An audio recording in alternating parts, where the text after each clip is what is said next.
Halo teman-teman, di video kali ini saya akan lanjut membahas penyakit diabetes. Buat teman-teman yang belum nonton, bisa tonton dulu video diabetes yang part 1. Pertama kita akan bahas mengenai tata laksana pada pasien diabetes. Diabetes merupakan penyakit yang penyebab utamanya dikarenakan gaya hidup yang tidak sehat. Oleh karena itu, tata laksana yang terpenting adalah dengan mengubah gaya hidup menjadi gaya hidup yang lebih sehat. Perubahan gaya hidup yang pertama adalah dengan menjaga pola makan yang sehat. Untuk pola makan sehat ini akan saya jelaskan nanti secara lebih lanjut. Kemudian yang berikutnya dengan rutin olahraga dan rutin melakukan aktivitas fisik. Olahraga yang disarankan pada pasien diabetes itu yang bersifat aerobik, seperti jogging, bersepeda, berenang, atau senam. Kemudian olahraga dilakukan minimal seminggu 3 kali dengan durasi 30-60 menit dan intensitas yang ringan atau sedang. Jadi diusahakan menghindari olahraga yang terlalu berat. Pada sebagian pasien diabetes, bisa terdapat batasan-batasan tertentu dalam melakukan olahraga, terutama untuk pasien-pasien yang sudah mengalami komplikasi. Kemudian yang tidak kalah penting adalah dengan berhenti merokok dan berhenti minum alkohol.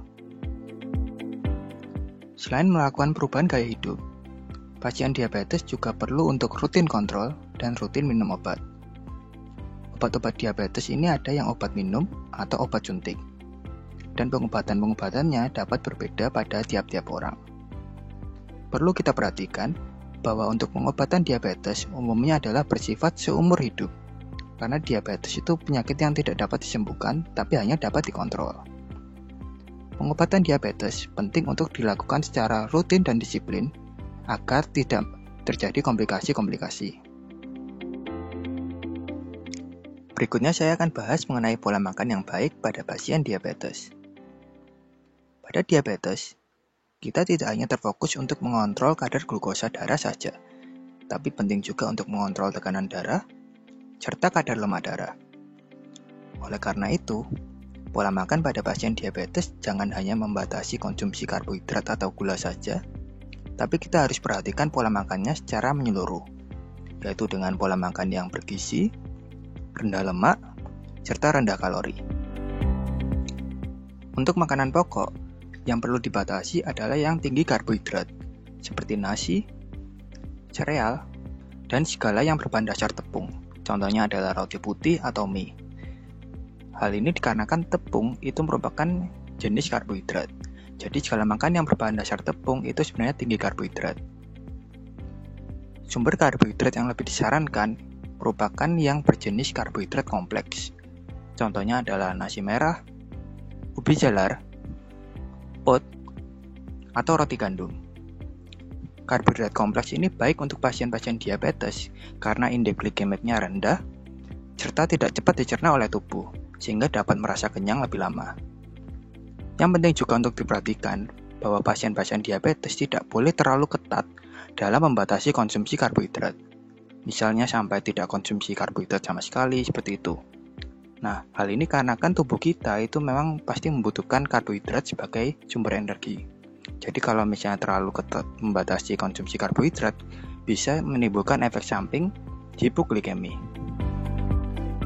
Untuk lauk pauk, sebaiknya batasi konsumsi ayam, bebek, jeroan, dan daging.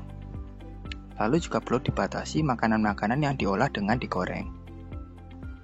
Untuk sumber protein, lebih disarankan yang berasal dari ikan-ikanan, tahu, atau tempe. Ayam dan daging boleh, tapi kalau untuk ayam sebaiknya yang tanpa kulit, lalu untuk daging sebaiknya yang tanpa lemak. Untuk makanan-makanan lebih disarankan yang diolah dengan cara direbus. Pasien diabetes juga sebaiknya membatasi konsumsi makanan atau camilan yang tinggi gula dan tinggi garam. Perlu kita pahami bahwa pada produk-produk makanan, garam itu sering juga disebut dengan nama lain natrium atau sodium. Sedangkan untuk nama lain gula itu ada banyak. Contohnya adalah laktosa, maltosa, sukrosa, glukosa, fruktosa, galaktosa, dekstrosa, dan masih banyak nama-nama lain, terutama untuk yang pemanis-pemanis buatan.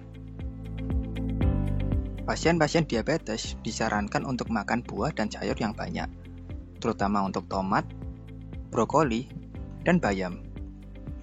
Perlu kita pahami untuk buah, ada beberapa buah yang tidak direkomendasikan untuk pasien-pasien diabetes. Buah yang tidak direkomendasikan itu adalah buah mangga dan buah durian.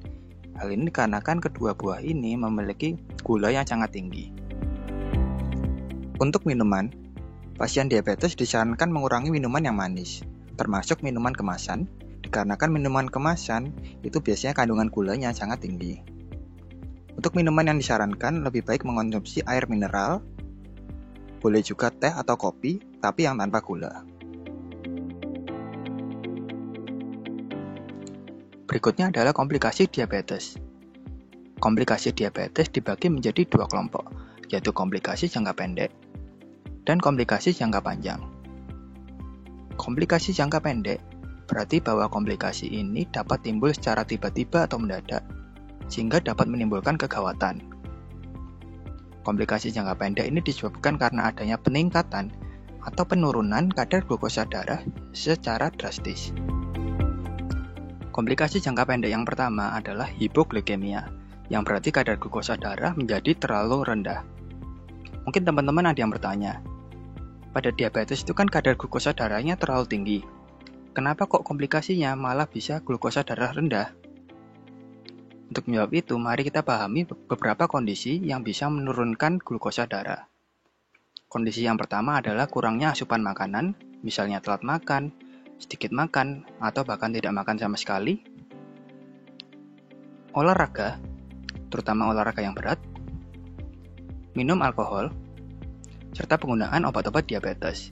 Dikarenakan memang ada beberapa jenis obat diabetes yang beresiko menimbulkan hipoglikemia. Contohnya adalah obat insulin. Untuk menghindari komplikasi hipoglikemi pada pasien diabetes, dapat dilakukan pencegahan dengan cara makan teratur, menghindari minum alkohol, menyiapkan makanan atau minuman yang mengandung gula ketika akan berolahraga, serta mengonsumsi obat sesuai dengan arahan dokter. Apa saja gejala hipoglikemi? Gejala hipoglikemi yang paling sering adalah keringat dingin, tremor, serta jantung berdebar. Dapat juga disertai gejala lain seperti kelaparan, penurunan kesadaran dari yang paling ringan adalah tampak bingung atau mengantuk, sampai yang paling berat adalah koma atau tidak sadar. Bisa juga disertai gejala seperti sakit kepala atau mual. Pada orang yang mengalami gejala hipoglikemi dan masih dalam kondisi sadar, maka dapat dilakukan penanganan awal dengan mengonsumsi makanan atau minuman yang mengandung gula, seperti permen, air gula, atau teh manis. Sedangkan untuk orang yang sudah tidak sadar, sebaiknya segera dibawa ke rumah sakit.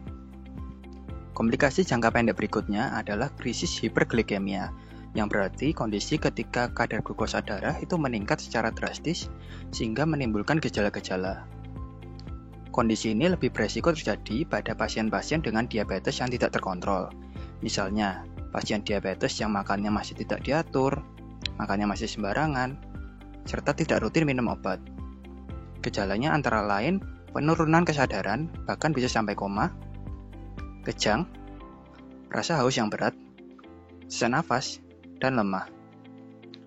Ketika terjadi gejala-gejala ini, sebaiknya segera dibawa ke rumah sakit.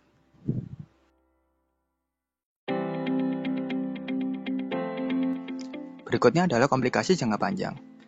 Komplikasi jangka panjang berarti butuh waktu yang lama atau bahkan bisa sampai bertahun-tahun baru bisa timbul komplikasi ini. Yang termasuk komplikasi jangka panjang pertama adalah komplikasi pada saraf. Gejalanya antara lain kesemutan, mati rasa, atau nyeri, biasanya pada tangan atau pada kaki. Komplikasi pada kulit, yaitu mudah terjadi luka yang sulit sembuh dan rentan terinfeksi. Pencegahannya dapat dilakukan dengan menghindari aktivitas atau olahraga yang beresiko tinggi cedera, misalnya bela diri, panjat tebing, atau yang lainnya. Juga harus sering-sering memperhatikan bagian tubuh yang jarang terlihat, seperti di telapak kaki, di punggung, karena bagian-bagian itu yang lebih rentan mengalami luka. Kemudian yang terakhir adalah jika sudah terlanjur timbul luka, maka harus menjalani perawatan luka dengan baik. Kemudian komplikasi pada mata, di mana gejalanya adalah pandangan yang makin lama semakin kabur. Bisa juga komplikasi pada organ-organ seperti ginjal, lambung, jantung, atau otak. Untuk mencegah terjadinya komplikasi-komplikasi tersebut, maka pasien-pasien dengan diabetes sebaiknya rutin untuk menjalani kontrol ke dokter.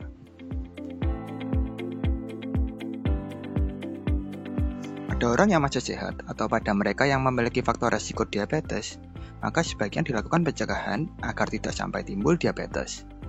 Pencegahannya dapat dilakukan dengan cara menerapkan gaya hidup yang sehat dan melakukan cek kesehatan secara rutin.